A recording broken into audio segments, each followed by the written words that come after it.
Hello guys, welcome back to our channel. Saibaba సద్గురువు వెంకూస చరిత్ర. షిర్డీ సాయిబాబా లాంటి సద్గురువుకే గురువైన ఈ వెంకూస ఎవరు? ఎక్కడివాడు? అతని పుట్టు పూర్వోత్తరాలు ఏమిటి? మహారాష్ట్రలోని జాంబువని అనే గ్రామంలో కేశవరావు అనే సద్బ్రాహ్మణుడు ఉండేవాడు.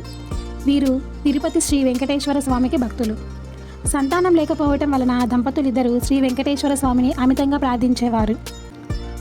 శ్రీ వెంకటేశ్వరుని వరం ప్రకారం వారికి కాశీలో అనేక పుణ్యకార్యాలు చేసిన రామానంద యోగి కుమారుడిగా జన్మిస్తాడు. అతనికి గోపాలరావు అనే పేరు పెట్టి సకల విద్యలు నేర్పించి తగిన కన్యని ఇచ్చి యుక్త వయసులో వివాహం జరిపిస్తారు.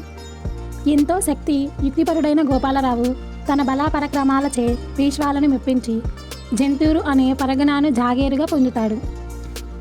ఆ తర్వాత సేలు అనే గ్రామానికి తన మకాం మార్చి ఆ గ్రామ అభివృద్ధికి ఎంతో కారకుడవుతాడు. తను ఎంత సంపాదించినా తన కుటుంబం